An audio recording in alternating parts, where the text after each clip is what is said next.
నీటిని చీల్చి బాటను వేసి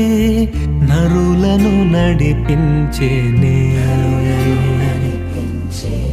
బండను చీల్చి దాహము తీర్చా నీటిని పుట్టించేనే, నీటిని ద్రాక్ష రసముగా మార్చెనే, నీటిపై నడిచెనే, నీటినే అణచెనే, నా కన్నీటిని నాట్యముగా మార్చెనే, జీవజలమైన నా యేసయ్యా సాధ్యము